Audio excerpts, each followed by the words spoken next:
Okay, तो अभी gate का पेपर खोल लेता हूँ मैं, तो देख लो इसमें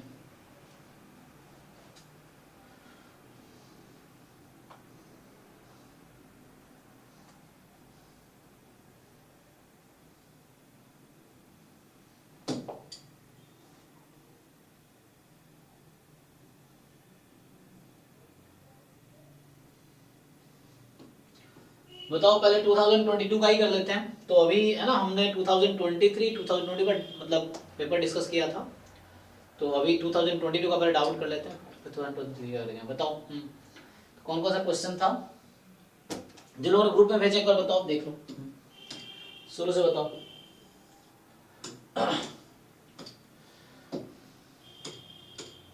अरे कहाँ पहुंच गए,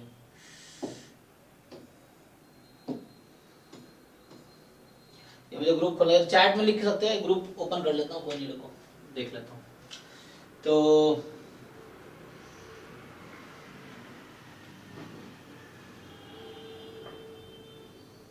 ट्वेंटी टू में था, पहले सौरभ ने भेजे थे ना। ठीक है, ये देख लेते हैं उसके बाद। चल रहा है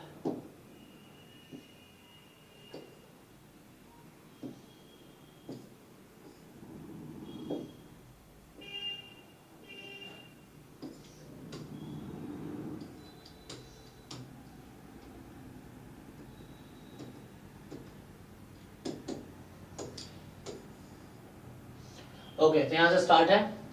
तो एप्टीट्यूड में कुछ लोगों का डाउट था, देख लो एक बार 22 का जिन लोगों ने भेजे हैं, इनको नेहा को 5 9 10, हाँ, और इधर इनको 27 45,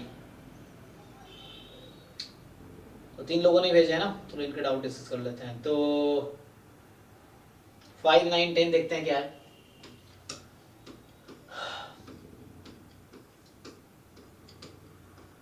फाइव, ऐसे 5 ना आपने पूरा क्वेश्चन पढ़ा नहीं होगा, बहुत आसान क्वेश्चन है, इसमें कुछ नहीं करना है, क्योंकि जो ये बैच 5 हमने स्टार्ट किया था ना, बैच 5 का पहला वीडियो अगर आप देखोगे ना, पहले 2 लेक्चर, तो उसमें एप्टीट्यूड डिस्कस किए थे। तो ये सब हम सारे 50 के 50 क्वेश्चन जो गेट के 2023 22 21 20 19 जो 5 पेपर है, इसके एक एक क्वेश्चन डिस्कस किए थे क्लास में, पहले 2 क्लास में, जो बैच 5 का फर्स्ट 2 लेक्चर आप देखेंगे तो ये क्वेश्चन में कुछ है ही नहीं। अगर आप पूरा पेशेंस रख के पढ़ लो पूरा क्वेश्चन, तो आपके सॉल्व हो जाएंगे, है ना। बस इंग्लिश है और कुछ नहीं है। देखिए आपको क्या इसमें डाउट आया, बताइए जी। नहीं, इसमें क्या डाउट है, आपने ट्राई किया? इसे किया था सर, इसमें ऐसा था कि जो सिक्योरिटी गार्ड वो 360 डिग्री व्यू है उसका, तो नहीं 360 व्यू क्यों से वो, हाँ अच्छा 360 व्यू, लेकिन ये वो हर जगह देख सकता है, बट आधा तक क्यू एंड एस, तो वैसे तो एस पे होने की क्या जरूरत है? नहीं, वो पूछ रहा है क्या क्या पॉसिबिलिटी है, मतलब what are the favourable outcome that if they will be at this position then they can look out the whole space. ये जो एक रूम है जिसके ये वॉल है ना, अब वो कहां बैठेगा, क्या क्या पॉसिबिलिटी है कि वो कहां बैठेगा कि पूरा स्पेस को वॉच आउट कर सके एक जगह से। 360 व्यू है उसका, तो एक जगह से, तो एक पॉसिबिलिटी क्यू पे अगर बैठेगा तो इधर भी देख सकता है, इधर भी देख सकता है, इधर भी देख सकता है। अगर एस पे है तो भी इधर देख सकता है। तो मतलब पूरे जो रूम है वो पूरा आई रख सकता है ना, देख सकता है कि कहां क्या चल रहा है, वॉचमैन जो है। तो इसलिए Q and S R possible outcome, favourable outcome, मतलब सेट ऑफ ऑल पॉसिबल। हाँ वही पूछा था कि यहाँ पूछा है कि क्वेश्चन क्या पूछा था, if the security guard does not move around the posted location and has a 360 view, which of the following correctly represent the set of all possible outcome, ये पूछ रहा है। set of all possible location amongst PQRS where the security guard can be posted to watch over the entire inner spaces of the gallery। तो set of all possible है QS, तो ये answer है इसका, है ना। जैसे इजी है, बताइए, कहता हूँ 15 मार्क्स एप्टीट्यूड का बहुत अच्छा मेजर पोर्शन है। मैं बोल रहा हूँ 15 मार्क्स स्टैटिस्टिक्स या मैथमेटिक्स पोर्शन से लाने 10 मार्क्स भी आपको बहुत मतलब एफर्ट्स लगेंगे, लेकिन एप्टीट्यूड में अगर आप 10-12 मार्क्स इजीली ला सकते हो, और आपके जो रैंक आएंगे टोटल 100 मार्क्स में से आएंगे, इसमें से नहीं कि आपने स्टैट से कितने क्वेश्चन, मैं इसलिए बोलता हूँ कि 100 में आप ज्यादा स्कोर करने की कोशिश करो। तो एप्टीट्यूड वाला फ्री के मार्क्स होते हैं, मुझे तो ऐसे लगते थे एप्टीट्यूड में, नेट में भी या गेट में भी। कि ये 10-15 नंबर यूं ही आ जाते हैं। तो बाकी अगर 10 नंबर यहाँ से ले आओ तो क्वालिफाई करने के लिए 15 नंबर बाकी चाहिए मुझे टोटल, ये चीज है। और क्वालिफाई भी कर जाओगे, पिछले बार क्वालिफाई त्रिशा गोयल ने सिर्फ क्वालिफाई किया था, उसके 25.67 मार्क्स हैं और वो आईआईटी रोपर से पीएचडी कर रही है, उसका अभी एक सेमेस्टर कंप्लीट भी हो गया। ये है उसी गेट स्कोर पे, मतलब 25.67 मार्क्स है, 147 रैंक है, इसी रैंक पे वो आईआईटी जनरल कैटेगरी, यस। तो उसको आईआईटी रोपर में पीएचडी स्टैटिस्टिक्स में एडमिशन मिल गया इसी रैंक पे, और वो एक साल कंप्लीट होने वाला है उसका। ये है वो तरुण गोयल हमारे बैच में है, अभी उसके क्लासमेट है वो, पंजाब यूनिवर्सिटी से उसने एमएससी किया है, अभी जस्ट उसने पास आउट हुई थी और डायरेक्ट एडमिशन हो गया पीएचडी में। तो उसका नेट गेट था नहीं, तो गेट हमारे यहाँ तैयारी की और गेट ऐसी क्वालिफाई हो गया जस्ट। और हमने उसको कहा जहाँ जहाँ हर जगह अप्लाई करो, तो उसने सारे आईआईटीज में अप्लाई किए, फिर वहाँ रोपर में उसका इंटरव्यू दिया कई जगह उन्होंने, फिर इंटरव्यू में रोपर में एडमिशन मिला उसको। ये है। Hello sir. जी जी जी पृथ्वी, मेरे को एक पूछना था, जस्ट क्वालिफाई किया बाय चांस, मतलब क्वालिफाई हुआ और इंडिया रैंक वाले भी थे रहेंगे उसमें, तो ये डिपेंड करता है रैंक या इंटरव्यू डिपेंड करता है एडमिशन मिलेगा? नहीं, the PhD process has 3 stages, ठीक। See the first stage is कि आपने अप्लाई किया, अब उनके पास सपोज 500 एप्लीकेंट्स आ गए, अब उनको इंटरव्यू 100 का ही लेना है, तो उनमें से फिर वो शॉर्टलिस्ट करेंगे, फिर वो 400 का आउट करेंगे। लेकिन हमारे फील्ड इतना बड़ा है नहीं, गेट मतलब जो हमारे पीएचडी के लिए एप्लीकेंट बहुत कम है, तो मुश्किल से 10-15 एप्लीकेशन ही जाते हैं। मैं ऑनेस्टली बता रहा हूँ, एक आईआईटी में मुश्किल से 10-15-20 बच्चे एक टाइम पे अप्लाई करते हैं, ओनली दैट मच ओनली, मैं ये बता रहा हूँ आपको। तो सबको शॉर्टलिस्ट करना ही है, even if you are qualified you will be shortlisted for sure. और अभी तो ऐसा हुआ, मैं एक इंसिडेंट रियल बताता हूँ। निखिल जायसवाल जो हमारे ग्रुप में भी है, मेरा दोस्त है, क्लासमेट है बॉम्बे का, उसका एक रियल इंसिडेंट बताता हूँ। वो आईआईटी गुवाहाटी ज्वाइन किया है पीएचडी इन डेटा साइंस, उसका आईआईटी कानपुर में भी स्टैट्स में हुआ था। He has 32 marks, 62 rank. तो कानपुर उसने एडमिशन नहीं लिया, वो आईआईटी गुवाहाटी में पीएचडी इन डेटा साइंस में एडमिशन लिया है। और वही आईआईटी गुवाहाटी का जो स्टैटिस्टिक्स डिपार्टमेंट, मतलब मैथमेटिक्स डिपार्टमेंट में ही स्टैटिस्टिक्स डिपार्टमेंट है, तो स्टैटिस्टिक्स की इतनी डिमांड है कि अब मैं 3 स्टेज बता रहा था, पहले क्लियर कर देता हूँ। पहला स्टेज है शॉर्टलिस्ट होना, अप्लाई करोगे, वो शॉर्टलिस्ट करेंगे आपको रिटन टेस्ट के लिए, then you will appear for the written test, and if you qualify the written test then you will appear in interview, and then after the interview selection result is declare. तो उसके बाद आपका result आएगा, आपका PhD में admission होगा या नहीं होगा, उसके बाद डिसाइड। There are 3 stages. तो क्वालिफाई करना मैंडेटरी है। If you are not qualified GATE और NET, you can not apply, तो वो शॉर्टलिस्ट ही नहीं करेंगे, तो you are out of the game, initially out हो गया आप। तो qualifying GATE NET is a minimum criteria, आपको अप्लाई करने के लिए क्वालिफाई करना पड़ेगा। देन और if you are qualified doesn't guarantee you will gate admission, but chances is you will get, because there are very few candidates in our field, है ना। और पीएचडी के लोग ढूंढ रहे हैं कैंडिडेट, ऐसा है। तो मैं निखिल का बता रहा था, निखिल का शॉर्टलिस्ट हुआ आईआईटी गुवाहाटी में मैथमेटिक्स डिपार्टमेंट में, जिसमें अर्पण भी पीएचडी कर रहा है, अर्पण ग्रुप में है अभी, है ना। अर्पण सन्याल जो है वो आईआईटी गुवाहाटी से पीएचडी कर रहा है स्टैट्स में, ऑलरेडी हमारे गेट बैच में है। तो उसने अप्लाई किया, शॉर्टलिस्ट हुआ, उसने रिटन टेस्ट नहीं दिया, बिकॉज उसको आईआईटी कानपुर मिल चुका था, शायद आ चुका था, या उसका मन नहीं था उस डिपार्टमेंट गुवाहाटी में स्टैट्स में पीएचडी करने का, तो उसने रिटन टेस्ट दिया ही नहीं। स्टिल उसको इंटरव्यू के लिए कॉल आया कि यू आर क्वालिफाइड आफ्टर। वो मुझे कह रहा है ऐसा कैसे हो सकता है, मतलब इसका मतलब ये उनका इतने कैंडिडेट में नहीं है कि वो शॉर्टलिस्ट कर सके रिटन के बाद। वो बच्चा जो रिटन में अपीयर ही नहीं हुआ रिटन टेस्ट में, उसको इंटरव्यू के लिए बुला रहे हो, क्योंकि सेम डे उसका 2 इंटरव्यू था, स्टैट्स डिपार्टमेंट में भी और डेटा साइंस में भी। तो वो डेटा साइंस का इंटरव्यू दे रहा था, तो स्टैट्स का रिटन नहीं दिया उसने, और इसके बावजूद उसको इंटरव्यू के लिए बुलाया गया। तो ऐसा है, मतलब इतनी डिमांड है स्टैट्स वाले बच्चों की पीएचडी के लिए, क्योंकि वो बहुत कम कैंडिडेट है, बहुत कम candidate. Even if you qualify you will be selected. Same Trisha का था, तो उसको भी लगता है सर कौन लेगा, तो 25 नंबर है और मतलब बॉटम पे ही है, 25.67 है। स्टिल मैंने कहा हर जगह अप्लाई करो, क्या ये नहीं होगा, नहीं होगा। फिर वो अप्लाई की और है ना, she got selected IIT Ropar. और कोइंसिडेंस ऐसा है कि जिनके अंडर वो पीएचडी कर रही है वो खड़गपुर से पीएचडी किया है। मतलब अभी जस्ट उन्होंने 2 महीने पहले ज्वाइन ही, मतलब 2-3 महीने उससे पहले ज्वाइन ही किया था उन्होंने। खड़गपुर से अभी पीएचडी कंप्लीट किया है, फिर आईआईटी रोपर में वो प्रोफेसर बने हैं, और उनके अंडर ही उनको मिला है। तो मतलब मैं भी जानता हूँ उनको, दीपक सर, जिनके अंडर वो पीएचडी कर रही है। तो मेरा कोइंसिडेंस हुआ यहाँ पे।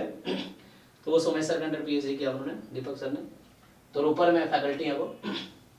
ओके, तो ठीक है, तो मैं आगे कंटिन्यू करता हूँ। So your answer is you have to qualify. अच्छा, आपका क्वेश्चन कंप्लीट हुआ पृथ्वी?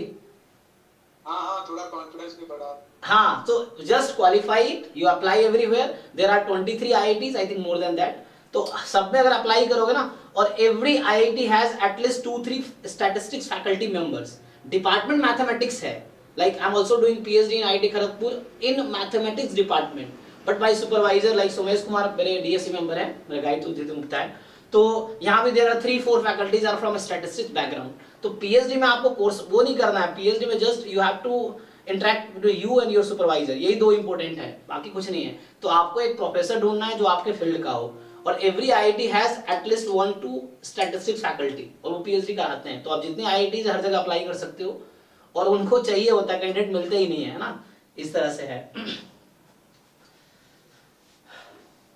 ना। प्रॉब्लम है कि लोग नेट गेट क्वालिफाई नहीं कर पाते, अप्लाई नहीं करते, तो बहुत कम बच्चे अप्लाई करते हैं। If you apply you will get chance, है ना, ये है। और थोड़े से पढ़ लो, तैयारी कर लो तो इजी है इंटरव्यू क्वालिफाई करना। चलो, और जैसे निखिल का आईआईटी कानपुर में होना बहुत सरप्राइजिंग था। निखिल, हम दोनों बॉम्बे से एमएससी किए, निखिल 2 साल से अभी जॉब कर रहा था असिस्टेंट प्रोफेसर का, वो सब भूल चुका है समाउ से, बहुत थोड़े से पढ़ रहा होगा, और स्टिल उसने लास्ट में प्रिपरेशन किया एंड देन ही अपीयर्ड और हो गया, मतलब तो पता नहीं, जब फिर भी ऐसा है क्योंकि उसको लगा बहुत कम कैंडिडेट आए थे, तो उनमें से ही चुनना था, तो शॉर्टलिस्ट तो करना ही है, उनको सेलेक्ट करना ही है, तो इसलिए ओके। तो एक लास्ट हाँ, गेट क्वालिफाई हो गए तो बाद में जो एग्जाम देनी पड़ेगी उसमें के लिए भी पढ़ना पड़ेगा ना ज्यादा? हाँ, वो तो वो बेसिक्स रहते हैं। जैसे आप गेट का जो जैसे इंटरेस्ट दे रहे हो ना, तो वहाँ जो टेस्ट होता है, पीएचडी टेस्ट उसको बोलते हैं, पीएचडी है ना, क्वालिफाइंग टेस्ट है, तो उसमें भी यही सब क्वेश्चन आएंगे, जैम गेट लेवल के, ऐसे आसान क्वेश्चन आएंगे। अच्छा, तो वहाँ भी वही बीएससी एमएससी लेवल के क्वेश्चंस होंगे, और क्वेश्चंस ही होंगे, थ्योरीज नहीं, जस्ट जैसे जैम गेट के क्वेश्चन है, सेम क्वेश्चंस वहाँ होंगे, सेम। ओके, 5 के बाद 9th देखिए। तो 9th क्वेश्चन है,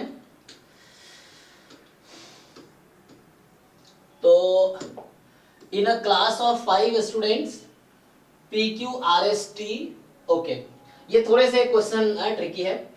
only 1 student is known to have copied in the exam. तो टोटल 5 स्टूडेंट है PQRST, only 1 student is known to have copied, सिर्फ एक ने कॉपी किया एग्जाम में। The disciplinary committee has investigated the situation and recorded the statement from the students given below. So अब इनके statement record कर रहे हैं वो। R has copied in the exam, P कह रहा है कि R ने कॉपी किया है, ओके। Q कह रहा है कि S has copied in the exam, Q कह रहा है कि S ने कॉपी किया है। R saying P did not copy in the exam, अब R ने ये कहा कि P ने कॉपी तो नहीं किया है, ओके। स्टेटमेंट S कह रहा है, S is saying only one of us telling the truth। अब इनमें से, हम में से जो 5 लोग हैं ना, सिर्फ एक ही इंसान सच बोल रहा है, मतलब 4 झूठ बोल रहा है, तो सबका कॉम्प्लीमेंट लगा लो चाहो तो। अब देखो अभी, and R is telling the truth, है ना, इस वजह से ट्रिकी हो गया ना। तो टेस्ट तो बाहर हो गया क्योंकि टीम के पास वो ऑथेंटिक इंफॉर्मेशन है। अब तो अच्छा रुको, क्या कह रहा है ये, द इन्वेस्टिगेटिंग टीम, हाँ, so the investigating team had authentic information that S never lies। तो इसने कहा था only one of us is telling the truth, तो authentic information क्या है, which one is telling the truth, this, Yes. okay, Yes, sir. so this is the truth। तो मतलब all are what, P क्या बोल रहा है, झूठ बोल रहा है, Q भी झूठ बोल रहा है, ये भी झूठ बोल रहा है, ये भी झूठ बोल रहा है, ये सच बोल रहा है ना, क्योंकि इसने खुद ही कहा था कि सिर्फ एक ही हम में से सच बोल रहा है। वो कौन है, खुद है ये। 5 लोग है ना, तो 5 लोगों में ऑथेंटिक इन्फॉर्मेशन क्या है कि एस नेवर लाइज, तो एस झूठ नहीं बोल रहा है, ये पक्का है। और एस कह रहा है कि हम 5 में से एक ही इंसान सच बोल रहा है, तो वो कौन है, वो खुद है। और वो खुद इसलिए है क्योंकि ऑथेंटिक इन्फॉर्मेशन की वो झूठ नहीं बोलता, तो बाकी सब झूठ बोल रहा है। अब सबका उल्टा ले लो, अब देखो क्या हो रहा है। तो P did not copy in the exam, तो इसका उल्टा क्या होगा, He copied। तो यही आंसर है। Based on the information given above, the person who has copied exam is P actually, तो P ने कॉपी किया है, तो यही आंसर होगा। P ने कॉपी किया है इस तरीके से। नेक्स्ट आपका 10 है। 10 है थोड़ा सा मैथमेटिक्स। लास्ट वाला स्टेटमेंट नहीं समझा था, जेड वाला। हाँ मतलब जेड जेड जेड जेड ये वाला ना। नहीं, जो जेड में इस रोटेशन हुआ है थर्ड वाला। अच्छा इसमें हुआ क्या है? Rotation of the square by 90 degree clockwise. Rotation of square by 90 degree clockwise with respect to the axis perpendicular going to into the screen passing through point P। जैसे मेरा फोन है, ये फोन का स्क्रीन है, इस पे ये pen है। अब इस पेन के रेस्पेक्ट में clockwise with respect to the, तो अब इस पेन के रेस्पेक्ट में आप क्या कर रहे हो? 90 डिग्री रोटेट कर रहे हो ना। रोटेशन ऑफ स्क्वायर, स्क्वायर को आप रोटेट करो 90 डिग्री से clockwise with respect to the axis. तो इसको 90 डिग्री घुमा दो ऐसे, यही मतलब है ना। इस एक्सिस के रेस्पेक्ट में 90 डिग्री, ऐसा क्या मतलब है कि ये फिक्स है तो 90 ऐसे घूम जाएगा ना। क्या दिक्कत है? देखिए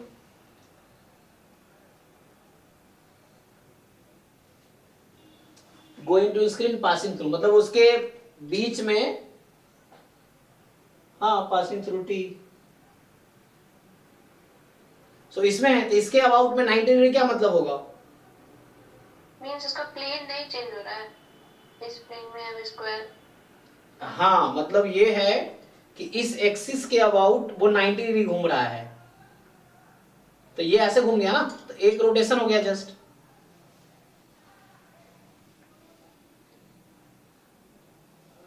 हाँ ये वन देखिए, मैं एग्जांपल में बताता हूं आपको। तो यहाँ क्या होगा, जैसे जेड में क्या होगा, इसका जेड में ये पेन है मेरा, ठीक, इसके अबाउट आप 90 डिग्री घुमा रहे हैं, इसका क्या मतलब है? क्लॉकवाइज। तो ये यहां आ जाएगा, ये यहां चला गया, ये यहां चला गया और ये यहां चला गया, ये होगा ना। तो मेरे हिसाब से ये लग रहा है कि लाइक ये कुछ ऐसा होगा कि जेड ऑपरेट करने का मतलब, इस पे जेड ऑपरेट करने का मतलब नया जो फिगर होगा वो होगा पी क्यू आर एस। मेरे हिसाब से यही होगा।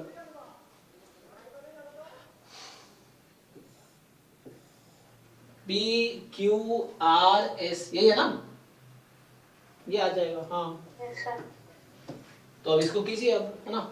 तो 4 बार इसको ऑपरेट करेंगे, सेम ही आ जाएगा, ऐसा हो ना। जैसे P एक बार में यहाँ आया, दूसरी बार में आया, तीसरी बार में आया, चौथी बार में यहाँ आया, तो सेम ही बन जाएगा मतलब। तो जेड जेड जेड जेड तो इक्विवेलेंट है ओरिजिनल के, तो 3 वाला तो ओरिजिनल के इक्विवेलेंट हो जाएगा। यही तो कहना चाह रहा है, चेक कीजिए।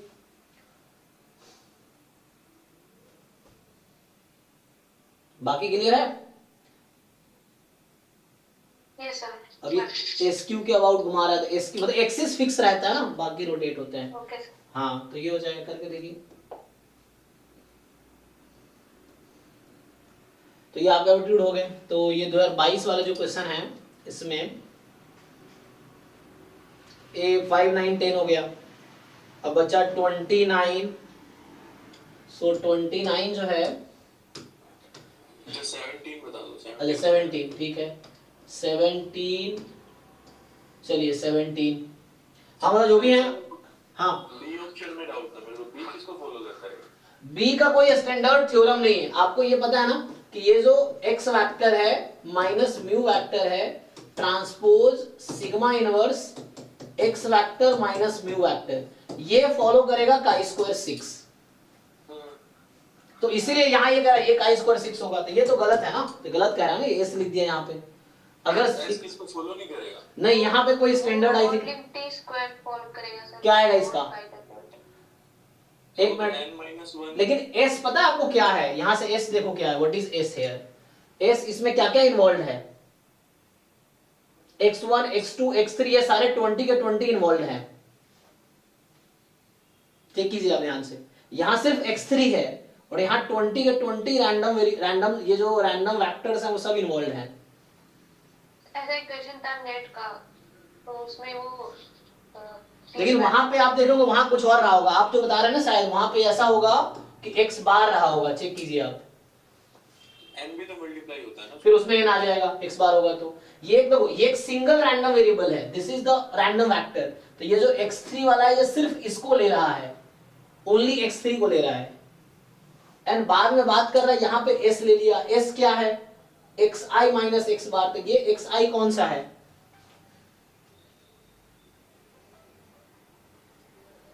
चेक कीजिए आप। हेलो,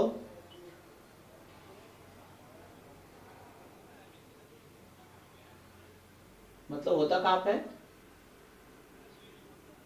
हाँ मतलब क्या काम, क्लास का लिंक या टेस्ट,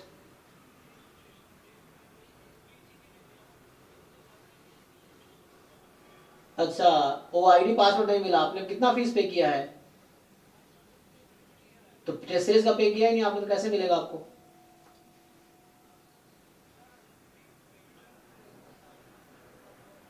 तो कहाँ किया आपने पूरा 7,500, हाँ कीजिए फिर मिल जाएगा आईडी पासवर्ड, है ठीक है। हाँ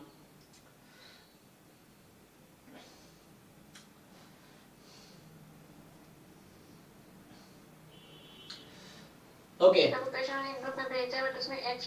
वही कह रहा हूँ x बार होगा। चलो प्रॉब्लम पता क्या है, ये जब x बार होगा तब जाके वहां पे आएगा डिस्ट्रीब्यूशन वो। यहाँ प्रॉब्लम ये है कि इस s में ये टोटल 20 के 20 रैंडम फैक्टर इन्वॉल्व है और यहाँ सिर्फ x3 की बात हो रहा है, तो इसका कोई स्टैंडर्ड डिस्ट्रीब्यूशन नहीं आएगा। आप चेक कीजिए, ये बस कंफ्यूज इसलिए कर रहा है क्योंकि यहाँ सिग्मा, देखो हमें तो सिंपल यही पता है ना कि यहाँ सिग्मा इनवर्स है तो काई स्क्वायर 6 है, तो ये तो पक्का है कि सिग्मा को हटा के s रखे हो तो काई स्क्वायर 6 तो नहीं होगा, तो ये तो गलत कह रहे हो, ये मुझे पता है, तो ये ऑप्शन गलत है, सिंपल ऐसा है। और यहाँ s जो है एक्चुअली इस s में ये 20 के 20 रैंडम सैंपल इन्वॉल्व है और यहाँ सिर्फ आपको x3 की बात कर रहा है, तो ये कोई डिस्ट्रीब्यूशन डायरेक्टली नहीं देगा। ये बिल्कुल वैसे ही क्वेश्चन होगा जैसे एग्जांपल के ले लीजिए x1 x2 x20 normal mu sigma square है। अब इसको यूनिवेरिएट में लाके देखिएगा, आपको समझ आएगा।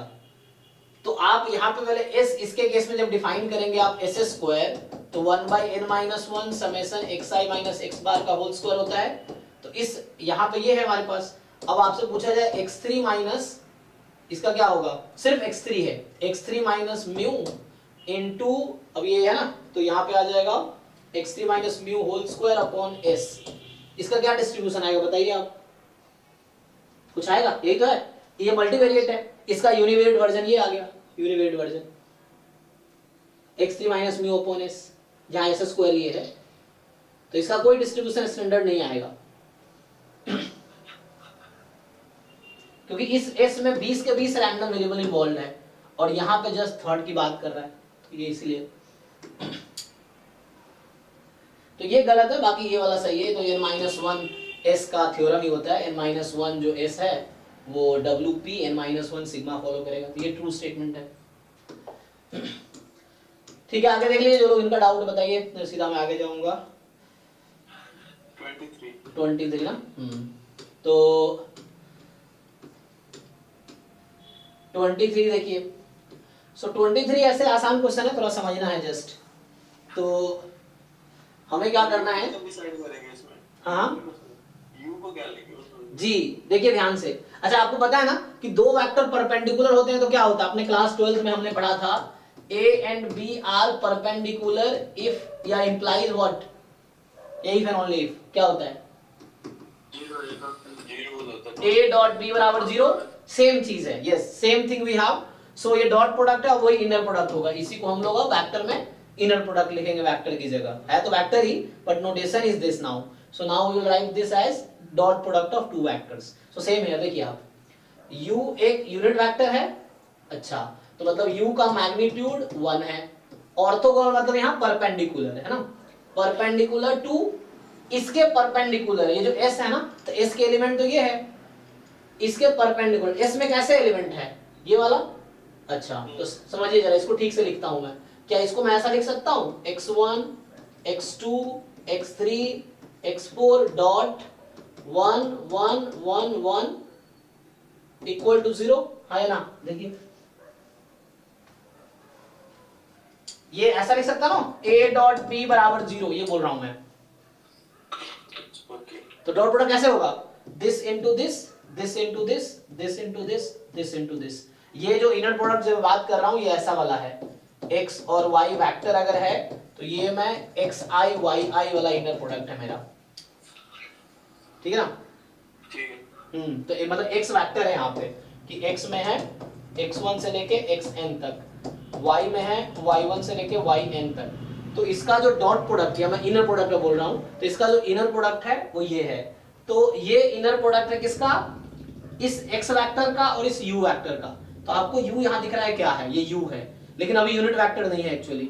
u तो है, this is something like x dot u बराबर 0, लेकिन यहाँ बोला u यूनिट वेक्टर होना चाहिए, तो अभी यूनिट वेक्टर नहीं है। अभी जो मैं u ले रहा हूँ जिसको कुछ और डाल है ना, तो मैं यूनिट वेक्टर बना देता हूँ। तो आप किसी वेक्टर को यूनिट वेक्टर कैसे बनाते हैं, किसी वेक्टर को यूनिट वेक्टर कैसे बनाते हैं, मॉड्यूलो से डिवाइड करके। यस, मॉड्यूलो से डिवाइड करके। तो सेम यहाँ करते हैं। तो आपका जो रिक्वायर्ड u है यहाँ पे, ऐसा लिखो या ऐसा लिखो, मर्जी है आपकी। तो इसको मैं डिवाइड करता हूँ मैग्नीट्यूड से। मैग्नीट्यूड क्या होगा, 1 square plus 1 square plus 1 square plus 1 square का रूट, है ना। तो रूट अंडर 4 मतलब 2 हो गया मैग्नीट्यूड इसका, सॉरी, तो मैं मैग्नीट्यूड निकाल रहा हूँ। तो मैग्नीट्यूड रूट 4 हो गया। तो u वेक्टर जो हमारा आ गया, अब आप समझ आइए, आप 1/2 1/2 1/2 1/2 मिल गया। तो u तो मुझे मिल गया।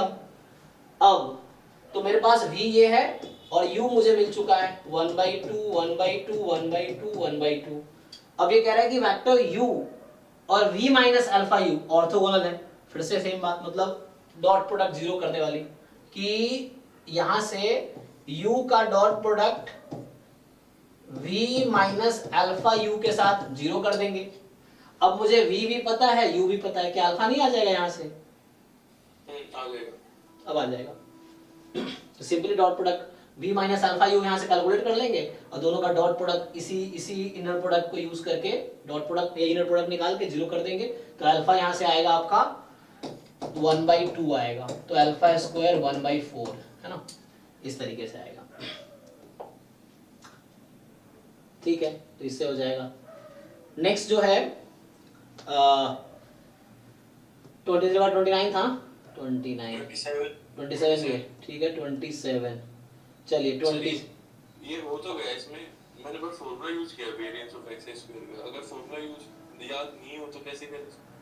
अच्छा, मुझे हाँ, अगर याद नहीं है तो उसके लिए स्टैंडर्ड नॉर्मल करवाना। हाँ, स्टैंडर्ड नॉर्मल वो तरीका होता है कि अगर z आपका मान लीजिए नॉर्मल 0 है, आप z में बनाइए इसको, और फिर वहां जाके आपको फॉर्मूला होता है एक्सपेक्टेशन। आपको यहाँ प्रॉब्लम मेन आ रही होगी z की पावर 4 निकालने में, तो इसकी फॉर्मूला होता तो है 1 × 3।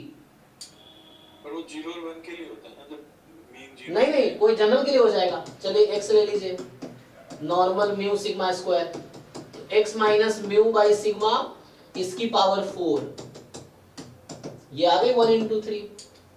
यहाँ से और सिंप्लीफाई कर लीजिए, तो एक्सपेक्टेशन x माइनस म्यू की पावर 4 3 सिग्मा स्क्वायर, नहीं 3 सिग्मा 4 आएगा ना, हाँ 3 सिग्मा 4, ये यूज करना पड़ेगा। मतलब ये वाला जो फॉर्मूला है ना, ये हमने लास्ट टाइम डाउट क्लास में किया था ये क्वेश्चन। तो यहाँ ये है कि x अगर नॉर्मल म्यू सिग्मा स्क्वायर है तो expectation x minus mu by sigma की पावर ऑड नंबर, तो ये तो 0 होती है for all n belongs to natural number. और दूसरा expectation of x minus mu by sigma की पावर 2n इवन नंबर, तो 1 × 3 × 5 × 7 × 2n माइनस 1 तक, ये होगा for all n belongs to natural number. इससे आ जाएगा, है ना, इससे आ जाएगा। ठीक है सर। तो यहां से यूज करेंगे तो आ जाएगा।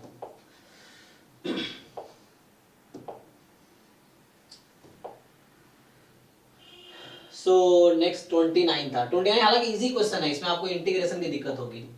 तो देखिए, तो पहले तो मुझे यहाँ पे c निकालना पड़ेगा, है ना। तो पहले मुझे c फाइंड करना है, तो c कैसे आएगा, तो इसका इंटीग्रेशन कर लेते हैं। c time x minus greatest integer of function of x 0 से 3 बराबर 1, ठीक। इसको ब्रेक कीजिए, तो 0 से 3 c बाहर कर लीजिए, x dx माइनस 0 से 3 greatest integer of function of x dx, इसको ब्रैकेट में रख लेते हैं, इक्वल टू 1। इसको ब्रेक कीजिए, ये x का तो x² 2 आ जाएगा, तो यहाँ से 3/2 आ जाएगा, ये इसका इंटीग्रेशन 3/2 आ गया। सॉरी गड़बड़ हो गया, x² 2 ना, तो 9/2 आएगा, 9/2 ना, हाँ 9/2 आ गया x²/2, तो 9/2 माइनस, अब यहाँ क्या है ना, greatest integer function step function है, ये इंटीग्रेबल नहीं पूरे इंटरवल पे, तो आपको इसको पहले हटाना पड़ेगा। जैसे मॉड्यूलस फंक्शन है, ग्रेटेस्ट इंटीजर फंक्शन है, इसको पहले हटाना पड़ेगा। तो हटाएंगे कैसे आप, तो इसको ब्रेक कर लीजिए 3 पार्ट में, 0 to 1, और जब x 0 से 1 के बीच है तो greatest integer value of x क्या होगी, क्योंकि इंटीजर वैल्यूज फंक्शन है ना ये, तो क्या हो जाएगी इसकी वैल्यू 0, तो ये 0 dx माइनस 1 से 2 1 dx, 2 से 3 2 dx इक्वल टू 1। यहां से नहीं आ जाएगा c की वैल्यू अब, तो यहाँ c आ जाएगी।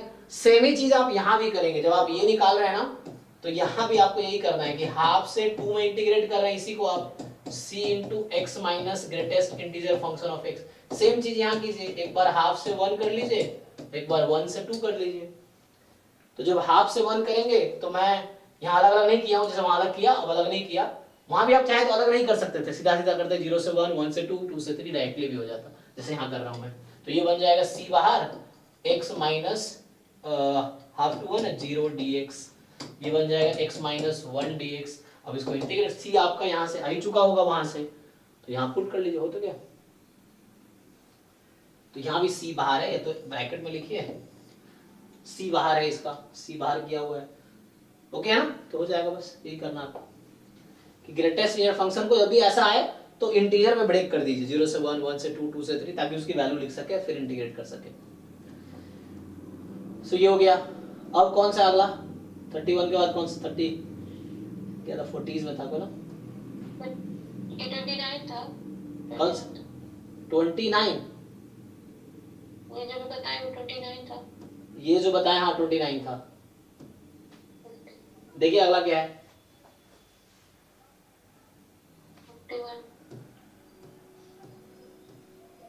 41 जो है,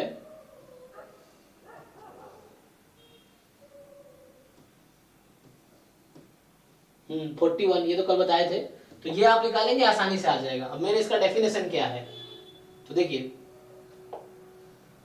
ये आसानी से आ जाएगा आपका। अरे मैंने क्या किया है,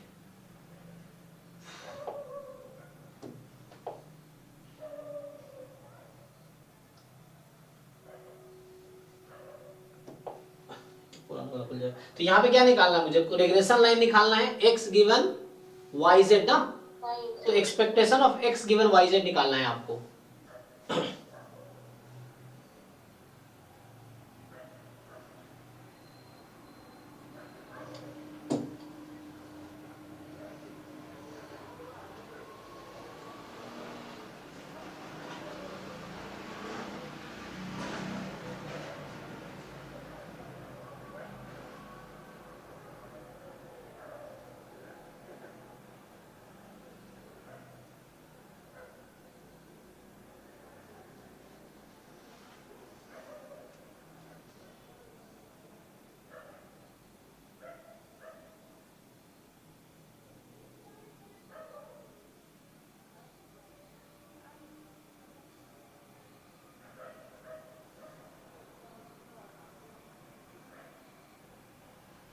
आगे नहीं, ये पिछला वाला आ गया ना, यही गड़बड़ है यहाँ पे।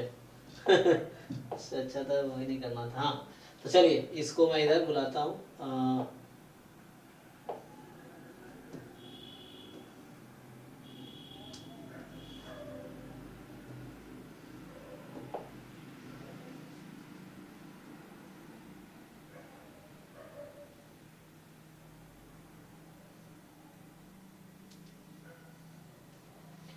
देखिए तो इसमें क्या करना है आपको, जस्ट आपको फाइंड करना है, क्या आप कंडीशनल एक्सपेक्टेशन निकाल सकते हैं। आपको याद है आप जो सिंपल लीनियर रिग्रेशन लिखते हैं वो क्या होता है, जो y बराबर आप लिखते हैं beta not plus beta 1 x, ये जो मॉडल होता है क्या होता है, एक्चुअली यही तो होता है e of y given x, यही तो आता है beta not plus beta 1 x। Yes sir, तो सेम चीज यहाँ पे दो ही मतलब y गिवन x पड़े हैं, regression line between two variables.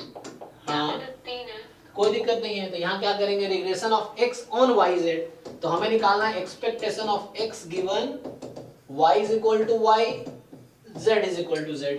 इसका डेफिनेशन क्या होगा, देखिए इसका डेफिनेशन होगा सिंगल रैंडम वेरिएबल है ये, आप x का ही डिस्ट्रीब्यूशन मीन निकाल रहे हैं जब yz गिवन है, तो ये होगा x time f of x given y is equal to y, z is equal to z।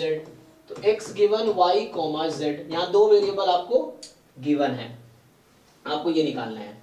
अब ये कैसे आएगा, तो ये तो आप जानते ही हैं। सो अगर मुझे चाहिए अब f of x given y is equal to y, z is equal to z, तो x given y comma z, इसका मतलब है कि ज्वाइंट एक्स वाई जेड का अपॉन, तो यहाँ एक्स वाई जेड तीनों है। अब कंडीशन गिवन में क्या है, वाई जेड ना, तो joint of y comma z ये आएगा। तो ये कैसे निकलेगा, ज्वाइंट मुझे क्वेश्चन में गिवन है, अब ज्वाइंट वालों को मैं एक्स के रेस्पेक्ट में इंटीग्रेट कर दूं, इंटीग्रेट कर दूंगा तो ये आ जाएगा। यस सर, हो जाएगा। तो ये आ जाएगा, तो यहाँ से आपके पास ये पीडीएफ आ गया, यहाँ पुट कर लीजिए, तो अब आएगा तो इक्वेशन आ जाएगी। तो x बराबर समथिंग आ जाएगा, for example a z plus b y plus k, मान लीजिए फॉर एग्जांपल, इस तरह से कुछ आ जाएगा। इसकी इस तरह ये जो आएगा ना, यही आएगा आपका। तो इसको मैं x रखूंगा जैसे आप रिग्रेशन में रखते हैं, तो ये इक्वेशन आ जाएगी। फिर आप पुट करके देख लो कौन सा सेटिस्फाई कर रहा है, हो जाएगा। या जो भी आएगा आप देख लीजिए क्या आएगा, तो उसके हिसाब से जो भी आएगा मतलब, तो उसको आप पुट कर लीजिए। तो जो भी इक्वेशन आएगी ऐसे ही आएगी, मतलब आएगी x बराबर सम g ऑफ y z, ये आएगी। लेकिन इस तरह से ये आ जाएगी। अब ये आपको क्या करना है कि उससे आ जाएगा, ठीक है। तो उससे बचना, अब जो इक्वेशन आई x बराबर समथिंग g y z, उस इक्वेशन में कौन सी वाली पॉइंट, पहला पॉइंट ही आ जाएगा, सेटिस्फाई कर जाएगी। नेक्स्ट कौन सा था, 52। तो 49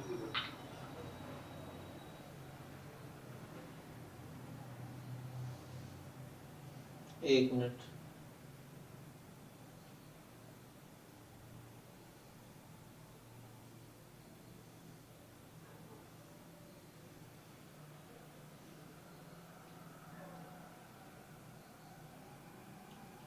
हाँ तो कौन सा बोले थे,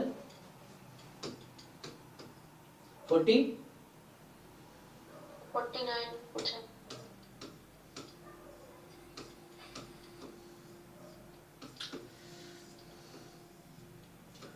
फोर्टी नाइन ना, देखिए 49 हम लोग कल हिंट दिया था मैंने, है ना। तो यहाँ पे उसको मैं सॉल्व कर देता हूँ, देखिए।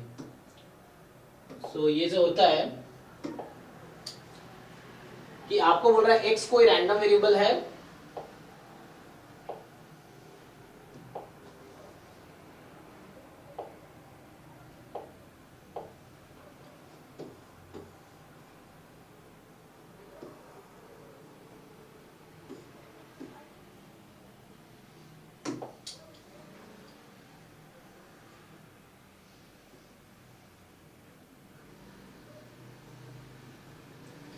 सो क्या करना, देखिए यहाँ पे ये कह रहा है कि probability a upon 2 time x जो है वो इंटीजर है, इसकी प्रोबेबिलिटी 1 है। तो 1 कब होगी प्रोबेबिलिटी, मतलब पूरा सैंपल स्पेस कवर कर रहा है, तो इसका मतलब इसकी वैल्यू जो है 0 plus minus 1 plus minus 2 plus minus 3 dot dot dot.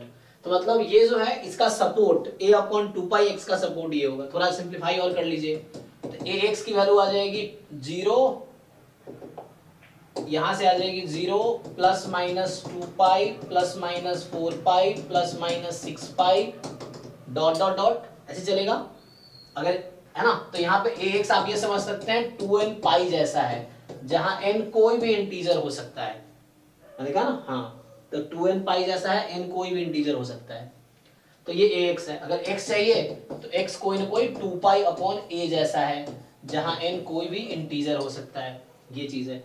इसको अगर आप ओपन करके लिखना चाहेंगे तो x आपका कुछ ऐसा है, बात वही है, n को मैं 0 रखूंगा 0 हो जाएगा, plus minus 2 pi by a plus minus 4 pi by a, and चलता रहेगा इस तरह से, ठीक है। तो ऐसा आ जाएगा। अब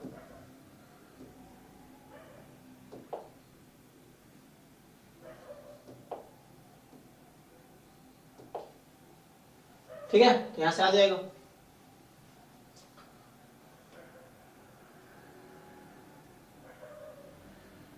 अब क्या करना है हमें, पहला है कि मुझे फाइव एक्स, तो फाइव एक्स की डेफिनेशन क्या है हमारी, जो फाइव एक्स ऑफ टी होता है एक्सपेक्टेशन ई की पावर आयोटा टी एक्स, इसका मतलब हो गया expectation cos t x plus iota sine t x. ये आइलर फॉर्मूला होता है ई की power iota theta is equal to cos theta plus iota sine theta. तो यहां से आपके पास ये है। अब देखिए आपको 5xa पूछा है, ये 5xt लिखा है मैंने, अब मैं 5xa लिखूंगा तो क्या बन जाएगा, t की जगह a रख दीजिए, तो expectation cos ax plus iota sign ax ये बनेगा। अब सोचिए आप ax आपका क्या है 2n पाई, तो cos 2n पाई क्या होता है 1, साइन 2n पाई 0, Yes, sir. तो ये हो गया e ऑफ 1 आ जाएगा, तो e ऑफ 1 इज 1, तो 5xa आपका 1 आ गया, ठीक है, तो 5xa इज 1। अब ये हो गया आपका पहला, ओके पहला ट्रू है। 5x is periodic with period a, तो कोई फंक्शन पीरियोडिक कब होता है, तो इसका मतलब 5x t प्लस a की वैल्यू 5t ही आ जाएगी, तो हम बोलेंगे पीरियोडिक विद पीरियड a है, ये डेफिनेशन है पीरियोडिक फंक्शन का, कि कोई फंक्शन पीरियड a होगा, इसका मतलब है कि t प्लस a पे उसकी वैल्यू निकालो, वो t पे ही आ जाएगी, क्योंकि a पीरियड है ना, तो वापस रिपीट हो जाएगी a के बाद। जैसे साइन का 2 पाई पीरियड होता है, sine 2 pi plus theta sine theta, तो 2 pi is the period of sine. तो यहाँ पे मुझे बताना है कि 5x का पीरियड a है, तो मुझे ये प्रूफ करना होगा कि ऐसा हो रहा है क्या, अगर ऐसा हो रहा होगा तो यस, ऐसा नहीं हो रहा है तो नो, तो मैं ये फाइंड करूंगा, तो यही यहाँ पुट कर लीजिए आप। तो अगर मैं 5x t plus a find करता हूं, तो यहाँ पे आप x की नहीं t की जगह अब t प्लस a रखेंगे, इसमें t की जगह t प्लस a रखेंगे आप, तो ये बनेगा एक्सपेक्टेशन, है ना, देखिए अब तो क्या बनेगा ये एक्सपेक्टेशन कॉस t के प्लेस पे आप t प्लस a रखिए, तो कॉस tx है तो t को t प्लस, हाँ तो वो आ जाएगा tx plus ax iota sine tx plus ax, ये बनेगा, तो यहां से आ जाएगा आपके पास। और अब क्या करेंगे आप, तो यहां से अब आप सिंपली इसको इक्वल टू कर दीजिए, तो cos tx प्लस ax है ना। अब ax क्या था आपका 2n पाई, तो cos 2n पाई plus theta cos theta sine 2n पाई प्लस थीटा साइन थीटा, तो ये आप देखेंगे कुछ नहीं, ये cos tx हो गया, ये sin tx हो गया, तो ये एट द एंड लौट के वहीं पे आ गया, क्योंकि ax आपका 2n पाई है। तो ये हो गया, तो मतलब ये भी ट्रू है। अब 5x का मॉड्यूलस, तो 5xt का मॉड निकालता हूं मैं, तो मॉड एक्सपेक्टेशन ऑफ e की पावर आयोटा tx। अच्छा आपको याद है जेनसेन्स इनइक्वालिटी से क्या होगा, expectation of mod x and mod of expectation x, इसमें जेनसेन्स इनइक्वालिटी लगाइए, बताइए कौन सी इनइक्वालिटी आएगी यहाँ पे।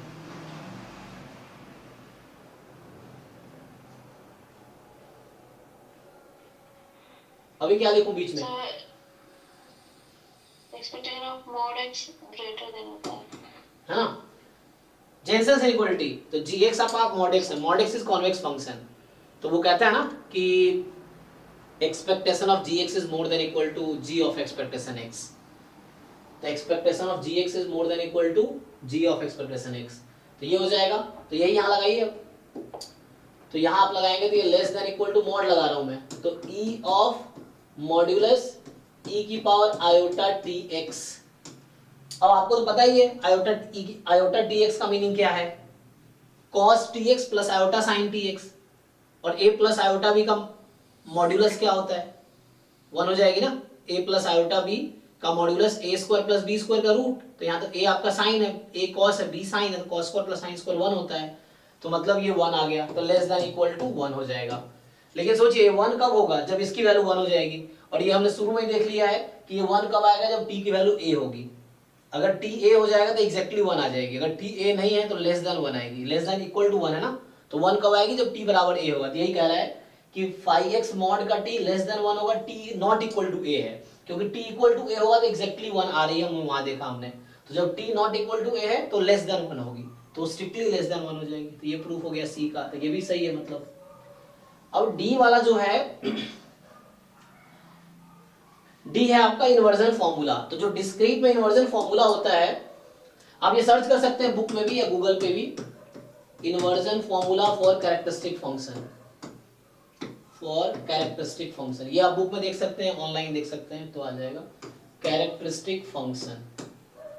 तो जो डिस्क्रीट के लिए आता है वो ये फॉर्मूला है ना, क्या है डिस्क्रीट के लिए,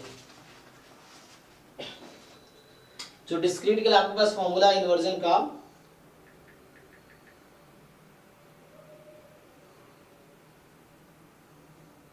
देखिए डिस्कंटिन्यूअस के लिए वो पीडीएफ के टर्म में बात कर रहा होगा, डिस्क्रीट के लिए पीएमएफ के टर्म में बात कर रहा होगा। तो डिस्क्रीट के लिए ये रिजल्ट है कि 1/2 पाई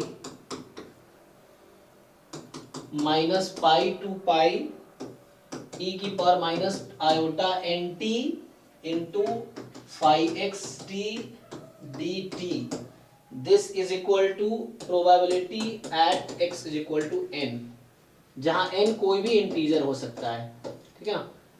एक ये रिजल्ट है जो इंटीजर वैल्यू रैंडम वेरिएबल है।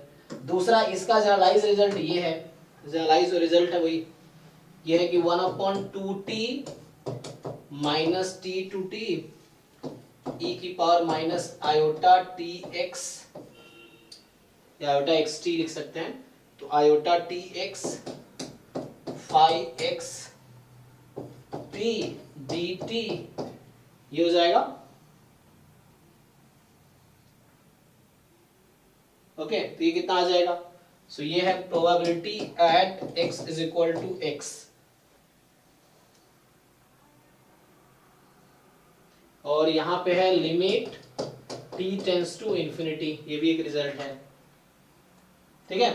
तो इस फॉर्म में होगा तो करेक्ट होगा, तो इस फॉर्म में है, देखिए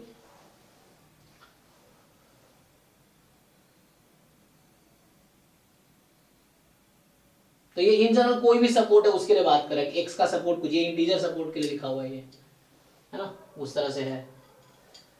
तो यहाँ पे देखिए, यहाँ पे जैसे एक्स जो सपोर्ट होता है वो वैल्यू आती है यहाँ पे, है ना, जो एक्स है। यहाँ पे आप देखेंगे एन जो है, जो सपोर्ट है वो वाली वैल्यू आती है, यहाँ जो सपोर्ट है ना वो वैल्यू टी में कोएफिशिएंट में होती है, लेकिन वहां पे क्या हो रहा है, अब इस क्वेश्चन में देखिए यहाँ पे जो आयोटा टी एन तो है, लेकिन इनका सपोर्ट तो कुछ और ही है, x बराबर n तो है ही नहीं, x बराबर n होना चाहिए उस तरह से, और वैसे भी डायरेक्ट फिट भी नहीं बैठ रहा है, ये 0 से 2 पाई लिया हुआ है, यहाँ 1/2 पाई होता, डायरेक्टली फिट नहीं बैठेगा। अब प्रूव करना चाहे तो प्रूव भी कर सकते हैं हम लोग, तो इसका कैरेक्टरिस्टिक फंक्शन एक्सप्लिसिटली निकालना पड़ेगा, तो क्या आएगा, एक्सप्लिसिटली निकालेंगे तो, बट ये उसमें बैठाने की कोशिश की है तो ये डायरेक्टली फिट नहीं बैठेगा, यहाँ n है और यहाँ x की value 2 pi n by a है। तो वैसे भी जो थ्योरम में आप देखते हैं कि यहाँ जो है वो सपोर्ट आता है आई टी एन, तो वो सपोर्ट वैल्यू है, तो सपोर्ट वैल्यू वहाँ आई टी एन की जगह होना चाहिए था, है ना, होता भी ट्रू, तो वो होना चाहिए था जो भी इसकी वैल्यू है, x की वैल्यू क्या है 2 पाई n बाई a, तो वहाँ भी 2 पाई n बाई a होना चाहिए था कि iota T 2 pi a by n करते, तो इसलिए गलत ऑप्शन होगा ये है। तो डायरेक्टली से फिट नहीं बैठ रहा, ये इस फॉर्मूले पे है।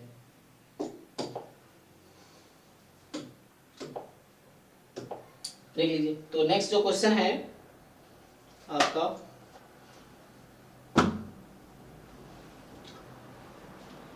अगला कौन सा रह गया, 52।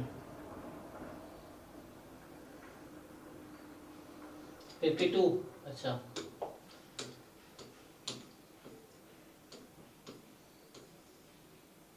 फिफ्टी में क्या है, तो आपको तो पढ़ाया है सर ने कि ये मल्टीपल लीनियर रिग्रेशन मॉडल है ना, तो यहाँ पे कितने कोएफिशिएंट है आपके पास, 4, तो k की वैल्यू 4 है, अगर आपको फॉर्मूला याद हो तो, मतलब बुक में अगर आप देखेंगे सरब सर का नोट जो है आईआईटी कानपुर के जो है उनका नोट्स देखेंगे तो वो कोएफिशिएंट लेते हैं बीटा 1, बीटा 2, बीटा 3, बीटा 4। तो उनके नोट्स में है बीटा 1, बीटा 2, बीटा 3, बीटा 4। के वहाँ 4 है, यहाँ भी 4 है, के नंबर ऑफ पैरामीटर्स हैं। अब एप्सिलॉन जो है नॉर्मली डिस्ट्रीब्यूटेड है with mean 0 variance sigma square. ये आपका अननोन पैरामीटर है। सपोज 52 ऑब्जर्वेशंस ऑफ y, तो ये y है और ये आपका x1, x2, x3 है। तो n की वैल्यू यहाँ कितनी हो गई? 52 है आपके पास। 52 ऑब्जर्वेशंस लिए गए हैं। Sum of square due to regression, तो ये आपको दे रखा है 18.6। टोटल सम ऑफ स्क्वायर्स आपको दे रखा है 79 पॉइंट, है ना। एसएसटी आप मर्जी, आप एसएसटी लिखो या टीएसएस लिख दिया मैंने, तो वही बात है, एसएसटी भी लिख सकते हैं आप। तो 79.23। अब आपसे क्या बोल रहा है ये? H0 है कि ऑल पैरामीटर 0 है, H1 है कि all parameters are non zero. The value of the test statistic क्या यूज करेंगे? हाँ, आप नोट्स देखो, बुक, कोई भी बुक खोल लो आप, आपके पास कोई मोंटेगोमरी वाली बुक हो तो बुक खोल लो, मल्टीपल लीनियर रिग्रेशन में जाओ, टेस्टिंग प्रॉब्लम में जाओ, वहां पे देखो आपको दे रखा है। तो जो मैंने देखा है, ये सलम सर का नोट्स देखा है, उसमें देखेंगे एग्जैक्टली उन्होंने टेस्ट स्टैटिस्टिक्स अलग से लिख रखा है। वो टेस्ट स्टैटिस्टिक्स है, चल रहा है अपॉन रेसिड्यूल्स। हाँ, तो ये डायरेक्टली फॉर्मूला है, स्ट्रेट फॉरवर्ड फॉर्मूला है, तो वो आपको यूज करना है। तो ये जो फॉर्मूला है, हाँ, कि मीन स्क्वायर, ये MSR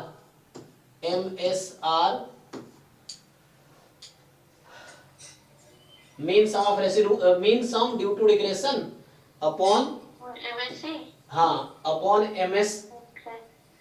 MSE कर सकते हैं, एरर या रेसिडुअल, वही बात है।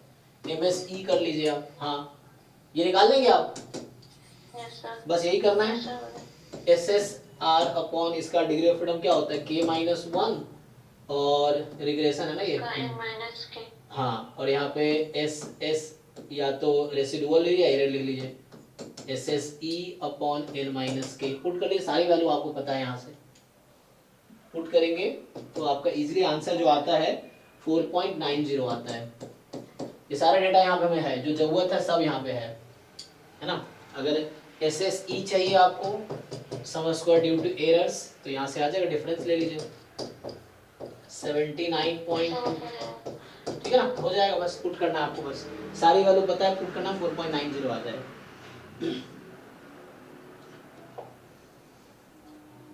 फिर जो नेक्स्ट है, कौन सा रहेगा इसमें? कोई क्वेश्चन रह गया 22 वाले में? देख लीजिए, 22 के पेपर में किसी का रह गया हो कोई भी, तो 23 का स्टार्ट करें। ठीक है, फिर 23 का करते हैं।